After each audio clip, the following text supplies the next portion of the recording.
welcome all. And I should use this. Say hi to everyone. And we are starting our Starry Night, the first show of this season. And we hope to make it a popular math show like Sports Center, ESPN Sports Center. I like sports. I watch the news. I always feel like, wow, if I can do a math show every week to our students, that would be wonderful. So that's what we are. And our math show will be about what? About how do we write problems and how do we solve problems. So today we have a few hosts here, and I'm Zuming, and this is Ivan, and we are the regular hosts, and Alex Song is another regular host. Hey everyone. Yeah, and then today we also have Yannick, and Evan is observing.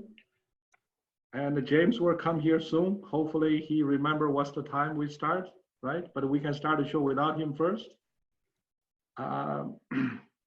So I introduced everyone. Why don't you guys do some self-introduction for yourself? I guess I should start, sorry. Well, our show is about math, so I'm a former math lead. I still do solve problems. Currently, I teach some classes at Phillips Exeter Academy, but mostly I work with Zooming, and we keep writing problems. We're still interested in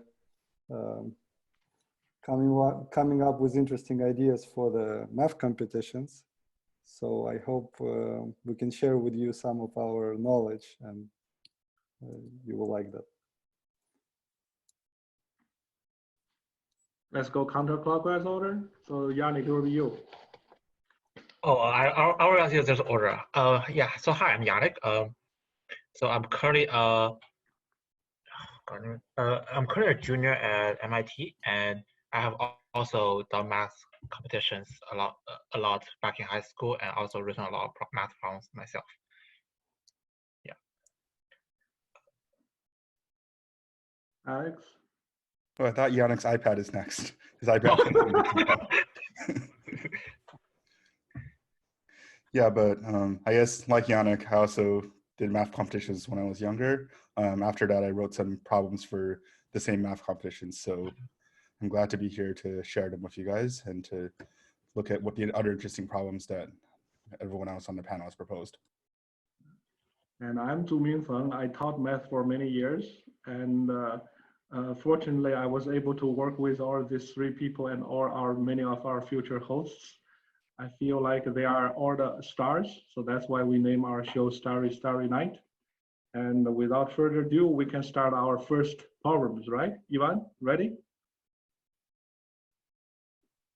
Yes. So hopefully we are going to talk about 4 or 5 problems tonight, right? So each one of us will be the main speaker for one of them.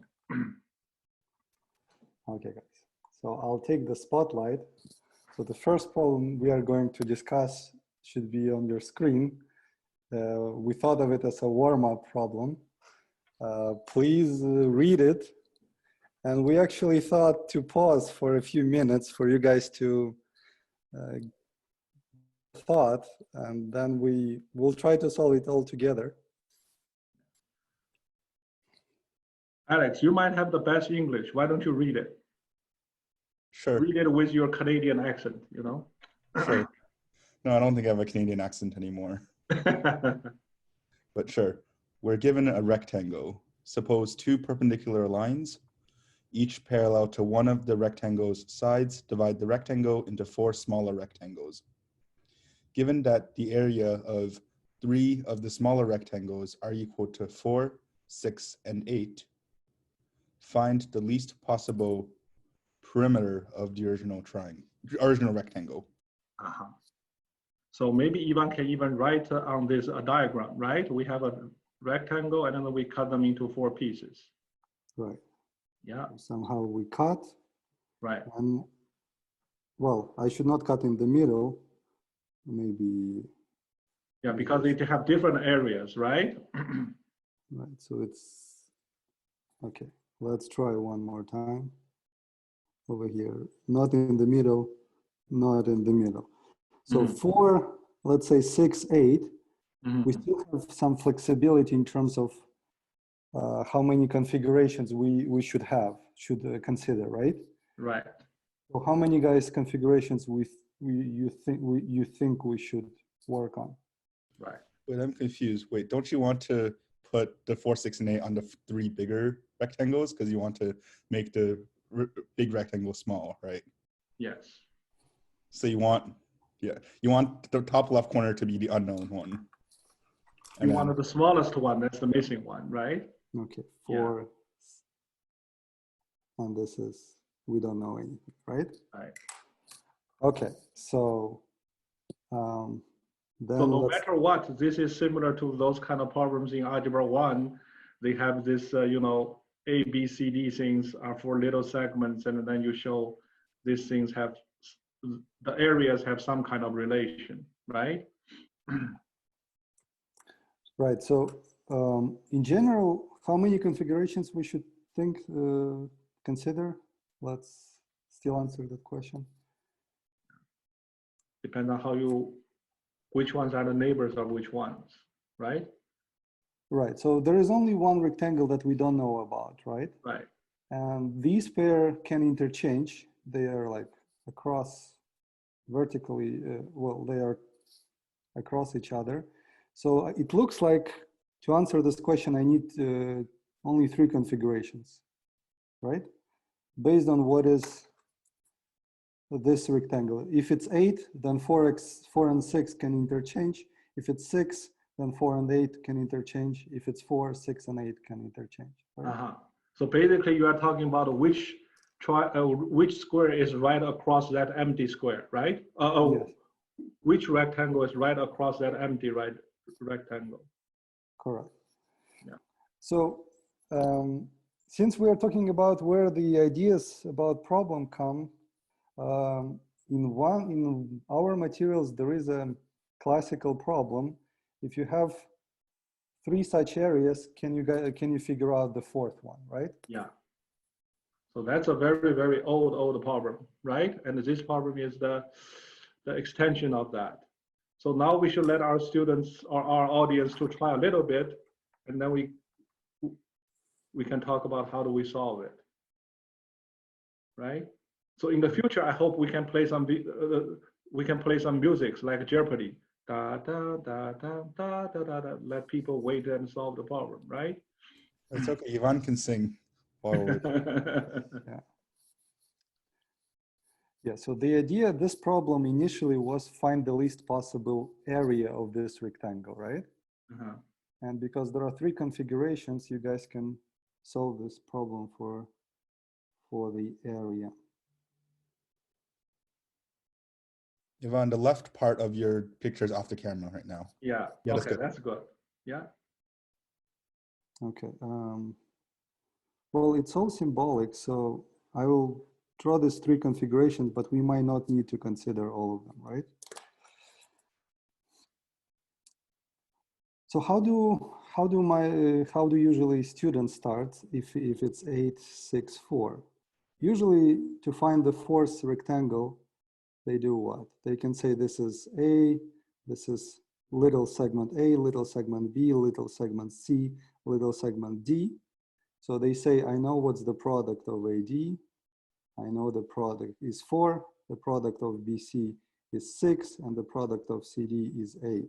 So, and I want to find the product of 8B, right? Yeah. So that's kind of cool because you can do what? You kind of like see A, B, C, D all appear twice, right? You can compute the product A, B, C, D is what? 4 times 6, which is 24. And then you can find AB as 24 divided by CD, which is 8, AB is equal to 3. Right. So that area will be equal to 3, right? In the first diagram. Do you guys see this? So this 3 we found. So it's a nice, cool problem that maybe AMC 8, AMC 10 students can work on. But how does it help us to solve it for the perimeter? Because there is still some flexibility in this diagram because our rectangles are not fixed. We know their areas 3, 4, 6, 8, but can we tell something about this perimeter? Right.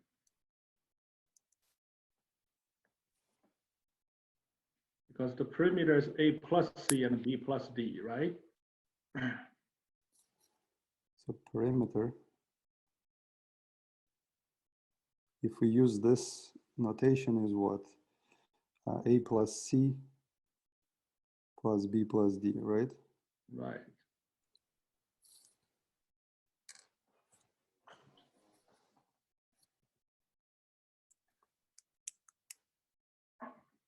Yeah, some people are writing in the chat AMGM. Yes, it's related to AMGM. Times 2, yes, thank you, times 2. Yeah, we have some very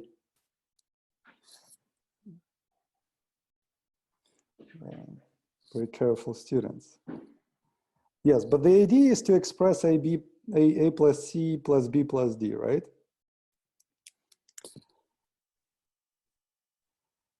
So I think to solve this problem, I think instead of 4 variables, we should aim for much less variables. And a better start if we say, let's say this is length X, right? Mm-hmm. So how do we express this length using less variables? That will be 4 divided by X. Do you guys agree? So that is much better approach because then we use less variables and the problem becomes much more approachable. So instead of 4 of X, this becomes 2X, right? Mm-hmm. And to get 6, we need 3 over X, correct? Yeah. So now instead of finding that perimeter with 4 variables, we can do X plus 2X plus 3X plus 4 over X. Everything multiplied by 2, right? That's our perimeter, which becomes what? 3X plus 7 divided by X times 2. So now we only to minimize this. And you can see we still have some variability. This X can vary. We can set X whatever we want. So the task is to minimize 3X plus 7 over X, right? And some of us who know AMGM, that expression is greater than 2 square root of 3X times 7 over X. Well, everything times 2. So that becomes 4 over root 21, correct? Yeah. So, and then, well, you can solve the other 2 configurations, find the smallest perimeter. But the idea that I think I used here, many students struggle first with finding that area. But even finding that area does not help you to solve sometimes the problem for the perimeter because this X can vary and perimeter can vary and it becomes a nice tiny AMGM problem. Yeah. So by changing the original problem from a very direct area question, you converted to add one more twist. Now it's you know, you can say it's an AMGM, or you can say this is a quadratic equation. You can, you know, compute the square, or, you know, finding the vertex of a parabola, or those things, right? So adding one more layers of this, right? Yeah. Okay. So should we move on to our next question? Let's do that. By the way, James Sorry, is James. in the audience. I think you need to add him as panelist. Okay. James is in the audience. Yeah. James, can you raise your hand, please? We have 200 participants. James, you should add in with your I see you, James. see him? Yes, he's joining us. He's joining us right on time. Now he is going to go over with the problem he wrote. Right, I will post it in front of all of us, guys. You can read it while James prepares. Ah, here's James. How are you, James? James, you're muted. Yeah, I don't know why. Hi. Okay, got it. Good. I'm James. I also attended high school with Yannick and Alex and learned from Mr. Fung and Yvonne. So Yeah. I've also had some level of competition experience. I'm currently a sophomore at MIT, math and CS. Yeah, so anyway, the next problem, you can probably see it in Yvonne's screen now. I'll probably share my screen right now as well. Okay, let's read it first. I will, oh, you want to share? I need to figure out screen mirroring on my iPad. Give me a second.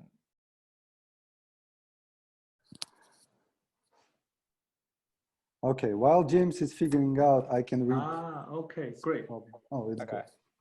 good. So this is the problem on this year's HMMT. HMMT is a competition that's held every February, Harvard MIT Math Tournament, for maybe 700, 800 high school and middle school students around the country. It's a really, really fun competition that I've been to 7 years now, I think. And I was one of the problem czars for this year's competition. I'm going to mute everything, sorry. This is one of the combinatorics individual problems. So here, it's one of the 10 problems that are given in a 50-minute test. So this is generally pretty challenging. Sorry, I don't know how to turn, whatever, it's fine. How do I get rid of these messages? It's fine. Anyway, so. You can uninstall Messenger. Whatever, it's fine. So the problem is that given an 8x8 checkerboard with alternating white and black squares, how many ways are there to choose 4 black squares and 4 white squares so that no 2 of the 8 chosen squares are in the same row or column? So it seems pretty simple, and okay, I can talk about inspiration first. I wrote a lot of the problems on this year's HMMT, but apparently I've learned that I can only write algebra and geometry. So I spent like many weeks and months trying to write a combinatorics problem, and I couldn't. And so I was actually originally looking at a Canadian Math Olympiad problem, which is this one. This is from 2004, which you guys might have seen before. This is a problem that's I think pretty well known. It's like, even though it's on an Olympiad test, it's like mostly a short answer problem. So it's pretty interesting. It's like how many 8 mutually non-attacking rooks can be placed on a 9x9 chessboard, so that they're all the same color. So at first appearance, it seems like it's relatively standard. You just have to do cases on whether it's black or white, and it's just like if they're all black squares, it can't be that hard. Just like figure out some symmetries, do one of the cases, etc. But then you realize that there's like something that's going on in this problem that's adds some like level of texture to it. It's the simplest thing you can do is try to just like do a greedy algorithm of just like at every step choose the next black square and just multiply how many options you have at each step. So if you like, let's say after 7 steps you choose these 7 squares. I don't know if you can see these very well. If you choose like these 7 right now, you're left with a 2x2 square at the end, and you have like 2 black squares to choose from if you're choosing 8 black rooks. But on the other hand, if you had chosen, no, that's not what I want. If you had chosen your 7th square to be this one, then actually your remaining possible squares are these 4. And then you actually have 4 options instead of just 2. So like there's something going on here that's like there's some level of symmetry that's being broken here that's kind of, you can kind of realize. And it's kind of interesting in that sense. And for those of you who have not seen the problem before, I'm not going to spoil it completely, but the idea is that kind of like there's a little parity thing that's going on where like because a 9 is an odd number here, it like based on whether it's a black square or a white square, the option you have is different based on actually what the parity of the row or column that you're in actually matters. So when I tried to create a chessboard problem that was similar to this, I was like, oh, I'll just choose the colors. I'll just like create an extra condition on choosing rooks. I'll just let 4 black and 4 white, see what happens there. So I was like, oh, this is a kind of pretty easy problem. Like because 8 is even, it shouldn't really matter what black squares you do choose. So let's just say we choose these 4 black squares to begin with. And now if you choose 4 white squares from this remaining 4x4 square,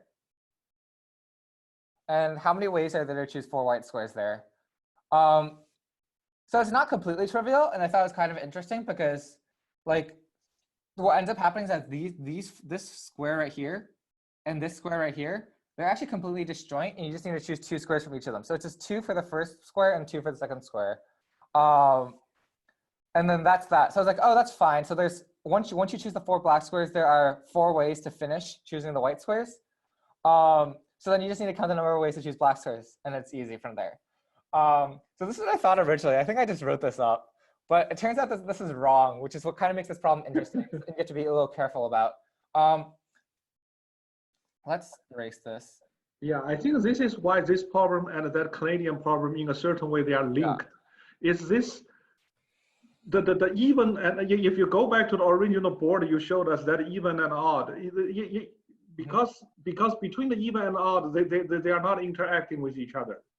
Yeah, so that's kind of the reason why the chessboard, because it's alternately colored. There's chessboard inherently, like the odd and even rows are a little bit different from each other, because obviously if you're in an odd row, let's say you're a black square, if you're in an odd row, you're an odd column as well. So all the black squares, you're either an odd row and odd column or an even row and even column. So inherently, you're choosing from 2 different things, because the odd square is a 5 by 5 square, or the even square is a 4 by 4 square. And since they're not interacting with each other, you need to choose like whether you're choosing 5 from the odd and 3 from the even, or 4 from the odd and 4 from the even. So that kind of gives you some like more cases to do. But once you do that, figure that out, it's really simple to compute from there, just because like at that point you have the symmetry figured out, and you kind of simplified the problem where like you don't have the additional constraints anymore. The reason why this problem you kind of realize is kind of funky is because if you had chosen, let's say, I don't know, let's choose these. What else do I want to choose? Let's say this 4. It's kind of hard to see from here, but basically now you're going to look at the 4 remaining rows and columns, which are this. Oh my God, this is so hard to write.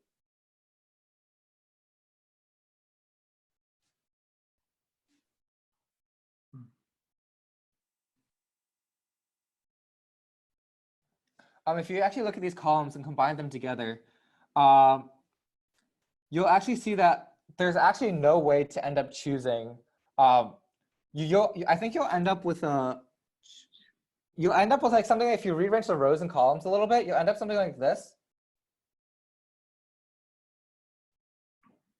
And then these 3 will all be black. And then this one is black here.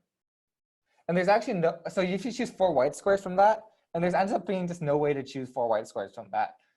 So there's actually something a little more interesting going around where you can't just randomly choose 4 black squares to begin with. So you kind of need to understand what's going on, first step. And the second step is once you understand what's going on, figure out how you can compute that in a nicer way, especially because you're in a short answer competition where time is really limited in this sense. Yeah, so actually I thought that this made this problem pretty difficult and tricky, but a lot of people did solve it in contests. So like definitely people have the intuition behind this kind of problem. So going back here, what you can kind of realize is you can kind of do the same cases as last time, where like, let's say we have the 4 black and 4 white. You kind of do the odd row and even row thing again. And the thing you notice is the first time when I chose 2 odd squares and 2 even squares, which gave me a remaining checkerboard position like this. But I think what actually helps is to actually kind of rearrange the columns a little bit. So when you rearrange the columns, you get something like this. And it's like this. And then from this point, it's easy to see how do you choose 4 black and 4 white squares from this. But if you chose 3 odd and 2 even, I think the last time I chose 3 even and 2 odd actually, then you get like kind of a 3 by 3 black and a 1 by 1 black. Or if you choose 3 odd and 1 even, you get like a 3 by 3 white and a 1 by 1 white.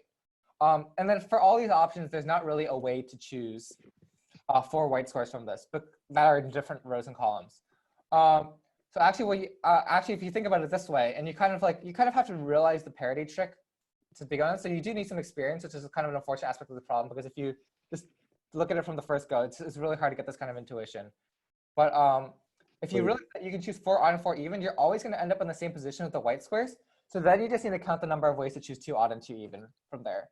From there, it's a pretty simple combinatorics problem. So I won't necessarily go into the details of that. Wait, James, can I ask a question? Yeah, of course. So you start working with the black squares, and there are several cases. Yes. 4 even, no odds, 3 even, Yes. 1 odd, and so on. Yes. Does your pick of the white squares parity matters after that? so the white squares itself, well, it does matter, but like from there, you don't really need to consider parity. From there, it's pretty easy just to do the. It turns out that the cases are really easy to consider afterwards. Like once you choose this two odd, two even case, you just get a grid like this, which is pretty easy to compute the number of ways to choose 4 white squares from. Then if you do like something like 3 odd, 1 even, you're just gonna get a grid that's like very obviously that you can't choose 4 white squares from different rows and columns. Like I mentioned before, like the case, like you might just end up, once you rearrange the columns and rows. So the reason why you can think of rearranging the columns and rows is because after you choose like random 4 random black squares, there's not really a canonical way of choosing the remaining 4x4 grid. So that's why you kind of like choose to rearrange the rows. So it's just like something nicer to look at. So what you end up is actually getting this and then this. And you can't choose 4 white squares in different columns and rows here. And then the other cases are either just having a big 4x4 black square or having the kind of the inverse configuration like this or something. For these, you don't really need to consider parity anymore because it's just like a small enough case where you can just do it on your own. Yeah, so the key here is kind of like to realize that you have to choose 2 odd or 2 even squares, so the black squares to choose from. You count the number of ways to do that, and then you just multiply by the number of ways to choose a white square. So it turns out there's actually an even nicer way of thinking about this originally, if you can come up with the idea of rearranging. If Yannick wants to talk about that a little bit. Yeah, I can just like really quickly. So let's James, just keep the picture there. It's fine. Yeah. Okay. Yeah. So if you just like stare at the black squares, if you look at the letters O's and E's, you'll see that like the O's form a 4x4 square and the E's form a 4x4 square, and as James mentioned before, they don't really interact with each other. So why don't we try to like rearrange the rows and columns so that the O's stay together and the E's stay together? So let's take all the odd number of rows and columns and move them to the top left. So yeah, James is currently drawing it. So sorry, it's a little bad, but it's fine. It's fine. Yeah, imagine imagine moving all the O's letters like to the left and then to the up, and then move to all the letters E's to the right and to downwards. Like they slide past each other quite nicely. Yeah. So basically, you can rearrange the rows and columns so that like it looks like a 2x2 grid, but basically 4x4 black on the top left and 4x4 on the bottom right. So that will make the problem a lot easier to think about, because now you see that like the number of like O's you pick like limits the columns in the bottom left, and limits the row on the top right. And similarly, the E's you choose on the bottom right limits the rows on the bottom left and the columns on top right. Therefore, you need to pick 2 of each so that you leave the 2x2 on both bottom left and top right. Yeah. So like I kind of like rearranged originally when I was thinking about the problem before, but like that's after I'd already realized the parity stuff and kind of make this remaining argument easier. But if you're rearranging from the beginning, you kind of realize that the order of the rows itself don't really matter at all. And you just really consider about the parity of the rows to move them together to make them easier to think about. It definitely helps a lot. And then once you kind of see the problem as this configuration, if you just rearrange the checkerboard like this, then it's very easy to see how many ways to choose 4 white and 4 black squares. Definitely, you just need 2. You kind of just need 2 from each quadrant, I believe. Yeah. That's that. I haven't really been checking for questions or anything. I don't know how to do that. So is there anything that any of the attendees have asked about this problem? Yeah. Yeah, I think one of the attendees asked whether it's possible to do a problem with matrices. So, I mean, I guess the interpretation is like the 8 rooks that you put on are basically, they form a permutation matrix, right? And is there a way to interpret the condition of like there being 4 black and 4 white squares? I really don't see a way that's, I think that's the only question that I saw like on the Q&A part. I've never thought about that, but like it seems hard to get like the coloring condition into a permutation matrix. Yeah, I guess it seems like the matrices, like the matrix structure is kind of like you want to treat all rows and columns the same, right? But Yeah. here it's like the rows and columns actually do matter, because if you have an odd row and an odd column, that gives you a white square. If you have an even row and even column, or even row and odd column, that gives you a black square, right? Yeah. Especially like in a competition setting, I've never really considered thinking about it like that. Wow.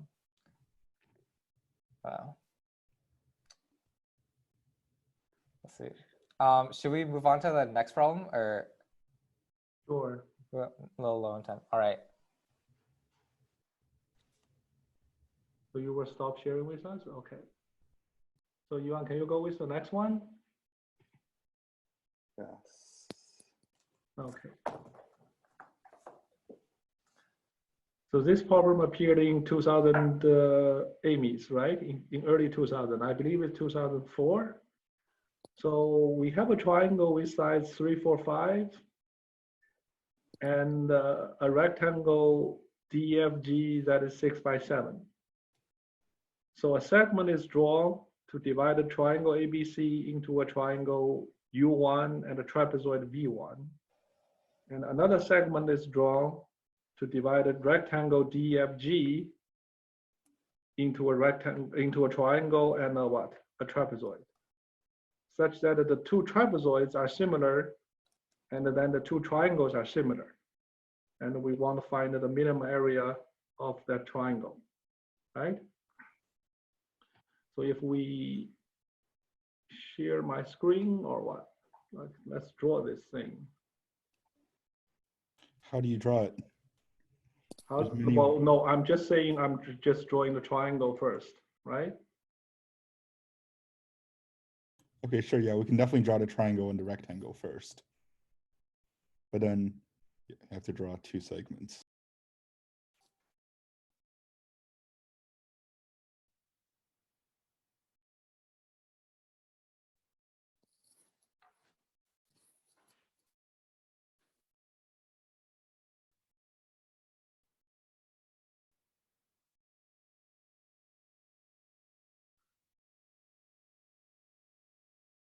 I was trying to get to my camera. Where is it?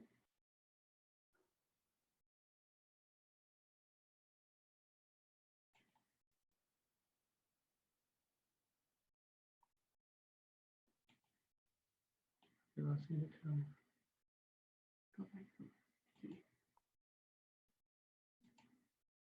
Oh, you took away the source for this problem.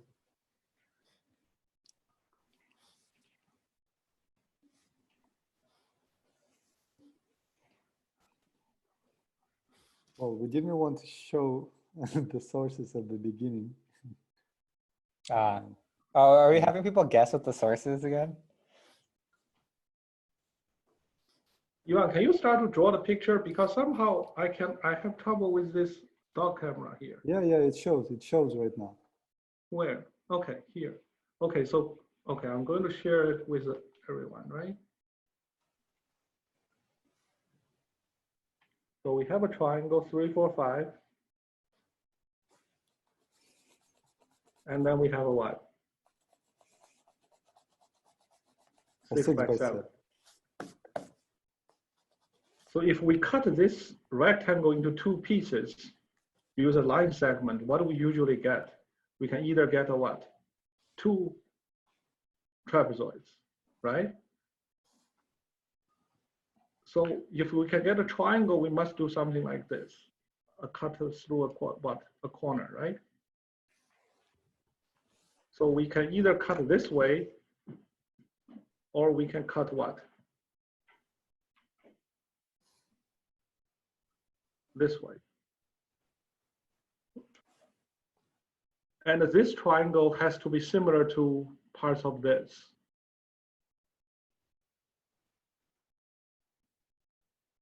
So this triangle, well, you can draw a line like this, right? Or maybe you can draw a line like what? Like this. So those are some of your options, right? So guys, you can try a little bit and see how do they match each other.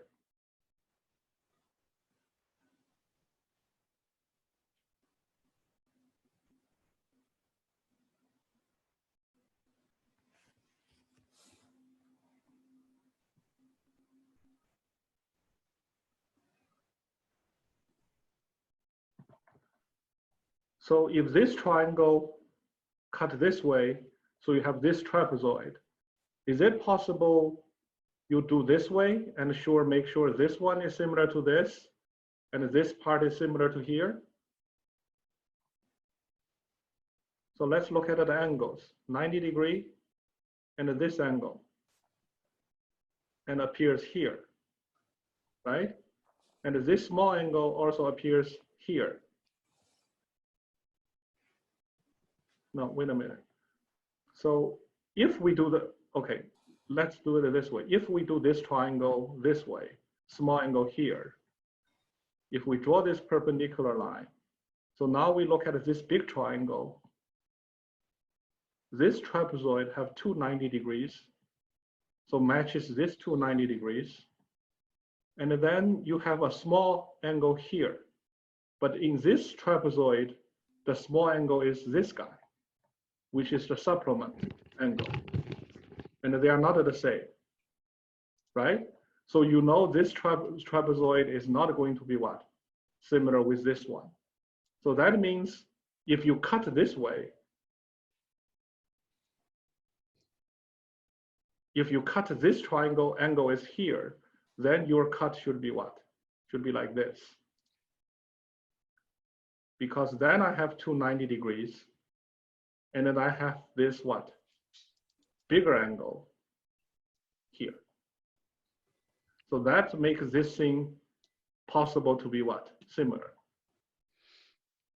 But that only tells you what? The angles are equal, right? So here I'm going to tell you a small little experience I have.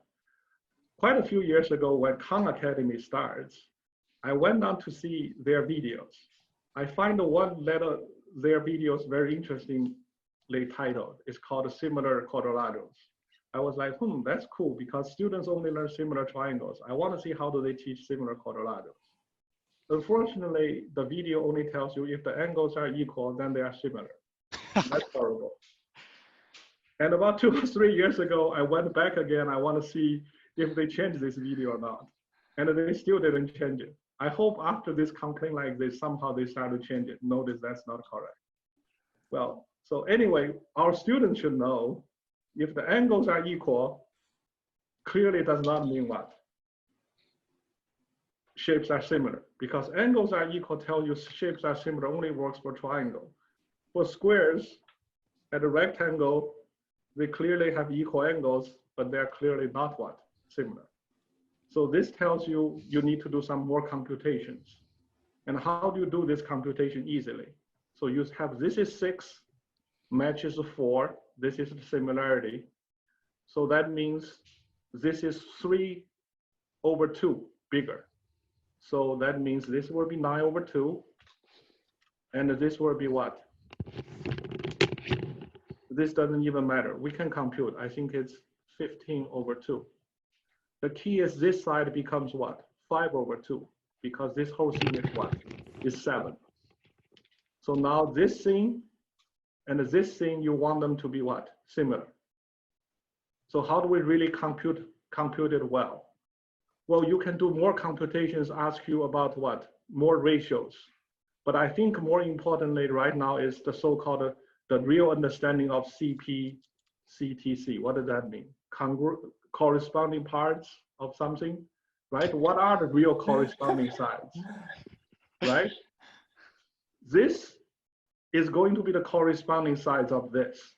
So if I make up this original triangle again, this triangle will be similar to this, because these are the corresponding parts. So that means I want this side, this base 1 and the base 2, in the ratio of 5/2 to 7. So that means because I know this base is 3, I should be able to find this base. Or if I only want to find the area, I don't even need to worry about this base anymore. I know the ratio between this B1 and the B2 is 5/2/7.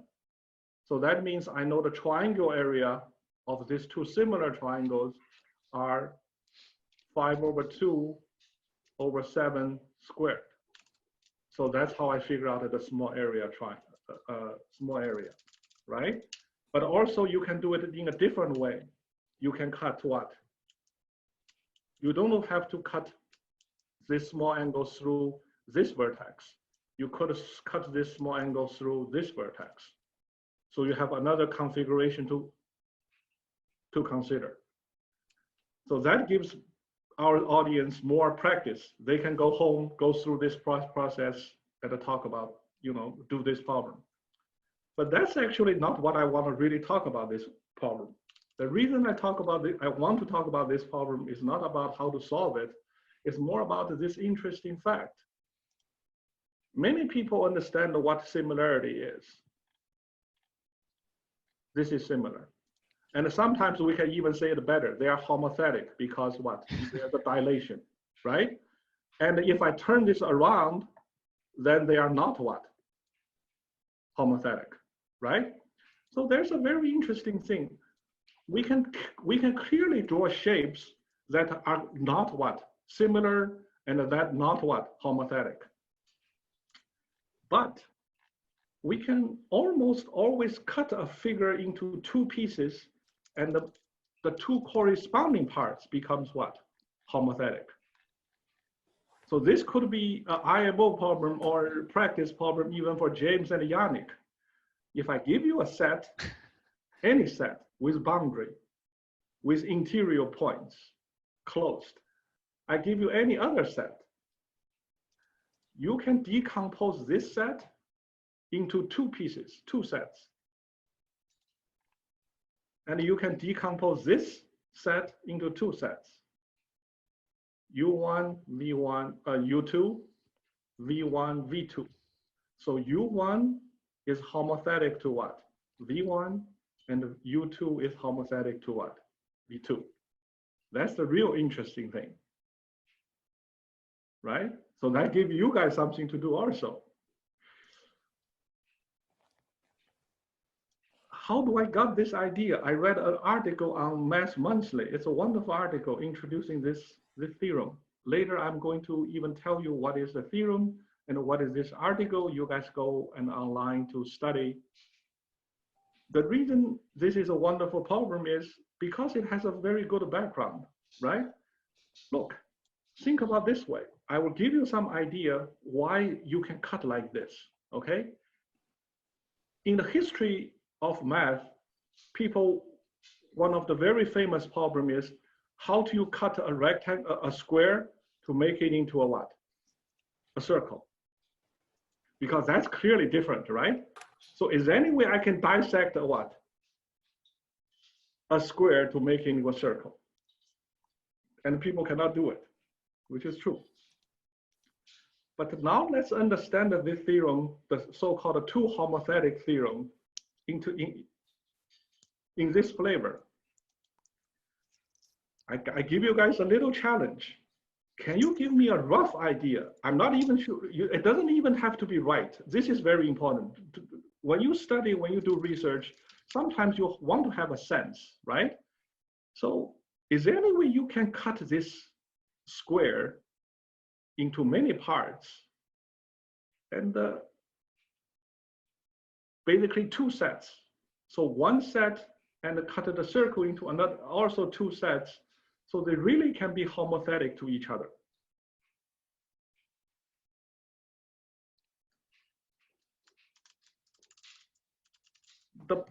The historic problem I mentioned earlier is you cannot do this in finitely many pieces. So the hint must be you have to do it in infinitely many pieces, right? So how do you do it?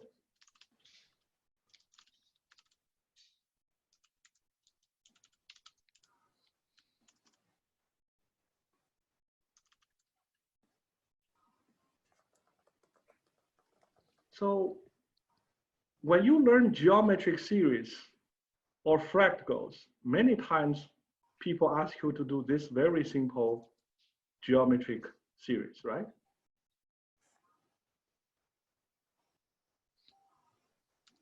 And then so on. Based on that simple geometric series, can you now know what to do?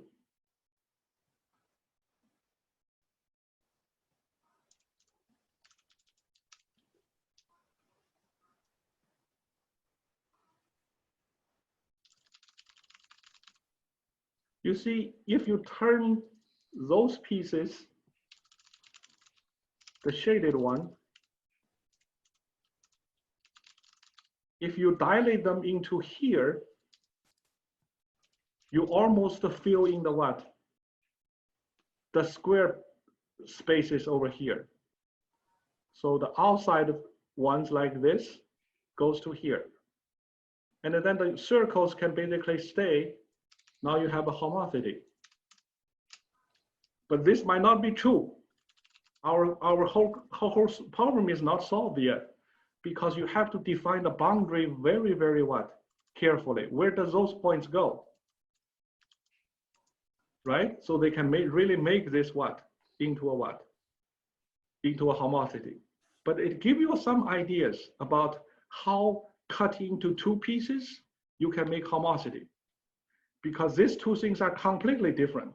But somehow if you take a set of them, you map them to here inside, hey, now you can form a completely different set. The actual proof of the theorem I'm talking about, two sets have this kind of flavor. You have to do this kind of mapping a lot, going back and forth. So this is kind of like a what? A mirror inside of the mirror. Then you get infinitely many mirrors. That's how you take out the what? The sets to make them what? Homothetic, right? So I don't want to take out too of your time, because this basically give you idea is how do you read math research and help you to understand the math much, much more. So if you are interested, you can go to look for this paper, right? I always want students to understand this. Solving a problem is basically solving the very, very little ice tip of many, many things, right? And then you have to do much more math study to understand the math much more. So this is a wonderful paper. You guys can look. It's free online, you can download. And the theorem I'm talking about here is this very famous theorem.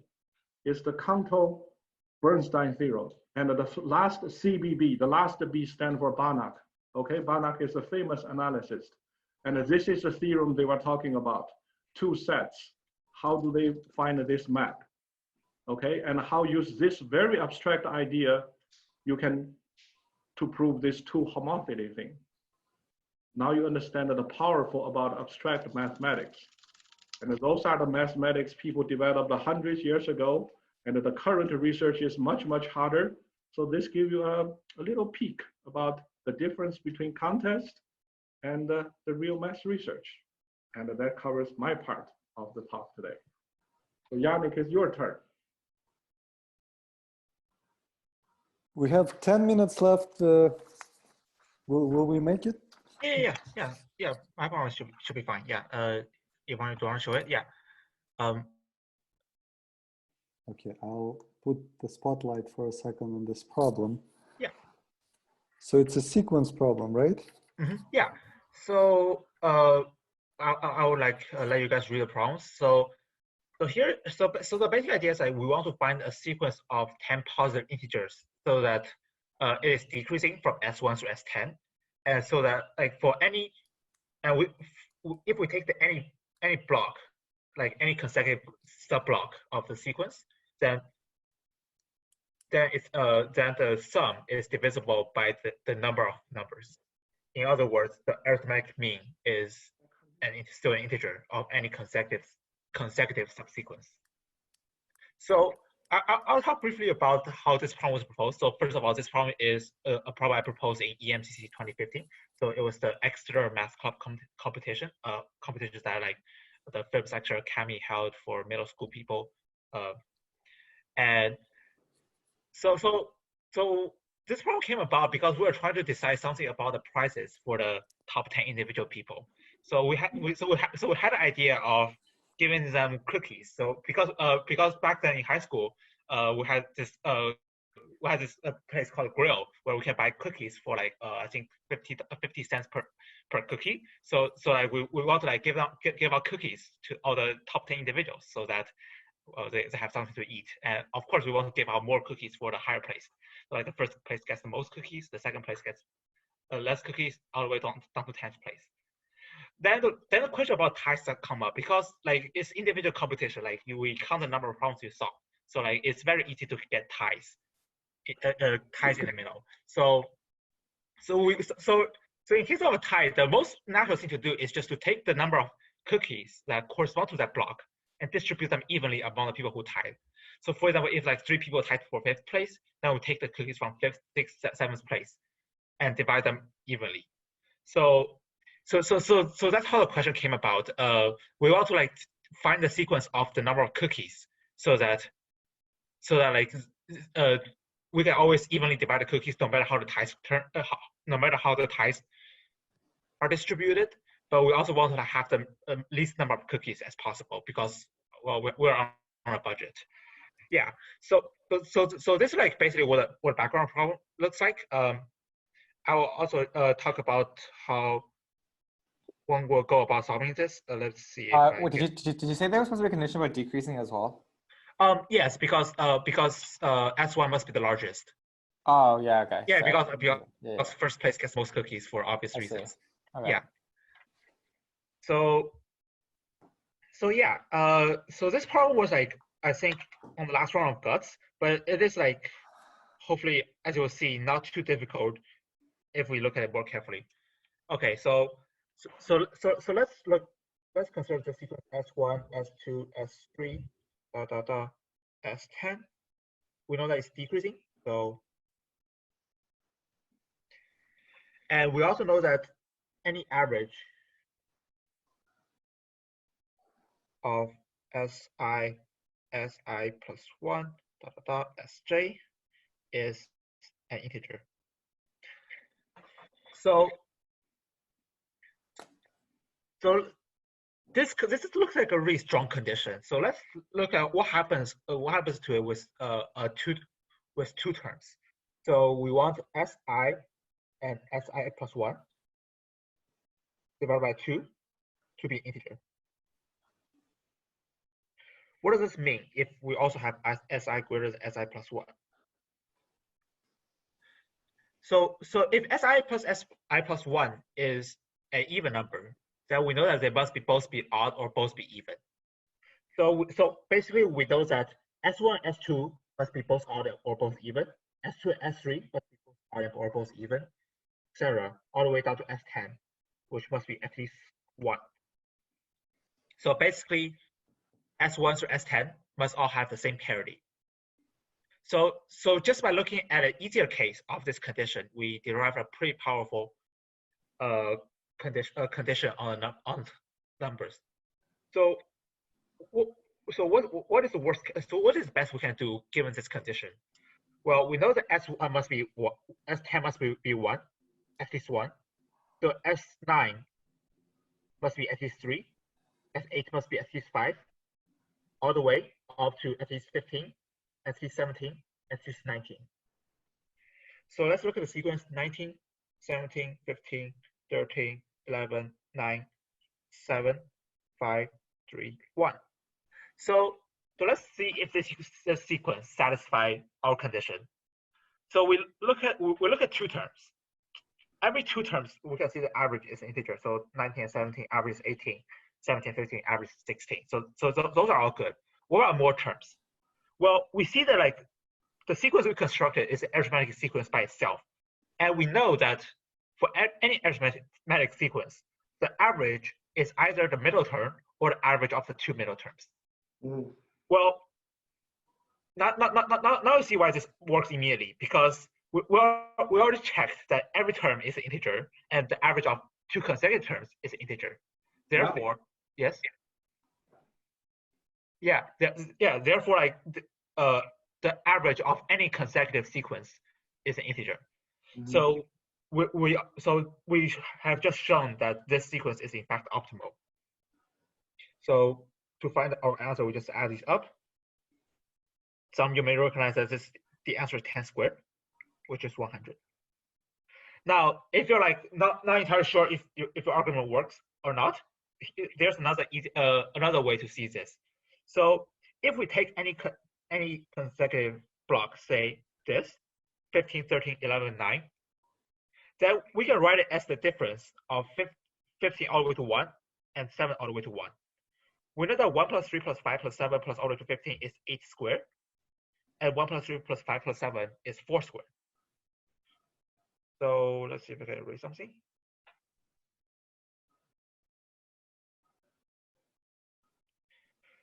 So we know that we have 4 numbers. And their sum is 8 squared minus 4 squared. And if we know our difference of squares is 8 minus 4 times 8 plus 4. So 4 clearly divides this number because it has 8 minus 4. And you can do the check for like any I and j. So this is what basically this is another way to see that this sequence works. So it is something. So this part looks a little bit scary because it has like a really weird condition. But if you like just try to put your hands at it, I hope you'll get a pretty good handle on it. Yeah. So that's my problem. Hope you guys liked it. Yeah, and I have a random question. Yes. So 100 is the minimum number of cookies, right? Yes. What's the second smallest number of cookies? Oh, the second smallest number. And say you also have to assume that the last guy gets 1 cookie. The 10th person gets 1 cookie. The 10th person gets 1 cookie, so I cannot just cheat. Yeah, I cannot just cheat. Yeah, that would actually be quite interesting. Well, like the same argument. I have actually never thought about it. So the answer is 1 plus 5 plus 9 all the way to whatever. That is a answer. Yeah, that is a answer all the way to some number. Yeah. So yeah. Well, I think also if you go with the idea of the parity, what I understood, first and fourth should have the same modulo 3, right? First, second, third. The sum of the first 3 is divisible by 3, and the sum of the second, third, and fourth is divisible by 3. So first and fourth are the same modulo 3. Yes. And so this one must be at least 13 because we know that actually we're not sure about that. But we know that these are congruent modulo 3. These are congruent modulo 4. Yeah.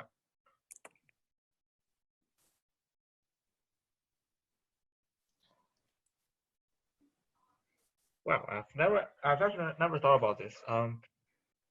So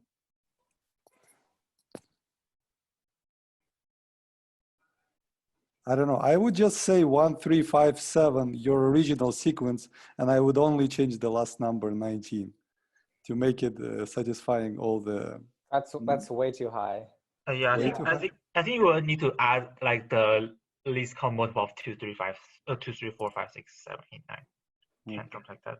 But then I have so less cookies in the beginning, so you have to check. Yeah, that's too many cookies.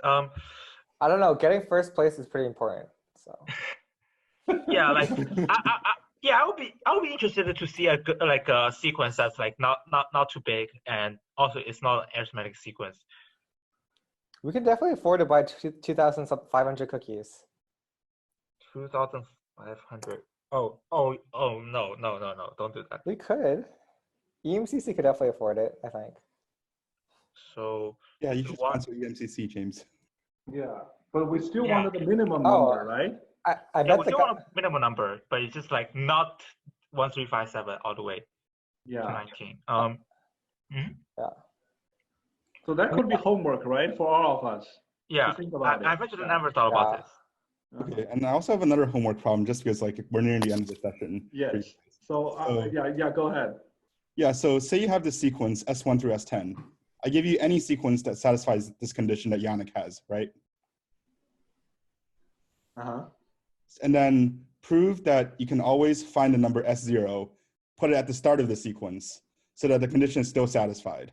So you make that so you can just extend the sequence now? You can always extend the sequence back forwards, yeah. So say you want to shift all the prizes by 1, you want the first place prize to actually be the second place prize, etc. Then you can still have a first place prize. The number might be very big, obviously, but you can still always have it. And this is a Right. well-defined problem. Yeah, so this is very good. This kind of inductive construction, right? So for our audience to try and do them, right? So shall we end our talk today with this homework? Yeah. I Okay. think we Just So- a reminder that we're also making the condition that the first one is 1. Otherwise, yeah. Otherwise, you can just add 1 to everything. Yeah, Yeah. of course. Just making clear to Our people. candidate answer is 190, but is that actually the correct answer, or can we prove it? okay. So we will write up these 2 questions and then post it online for our students to try, okay? So now you can see how we start to make up problems to ask questions. And I hope you guys all enjoy this show, and stay healthy and be strong. And good night, everyone. Are we giving Alex's problem? I think this is a good homework already. We can start Alex's problem next time. All right. Okay. Don't work our kids too hard, right? Yeah.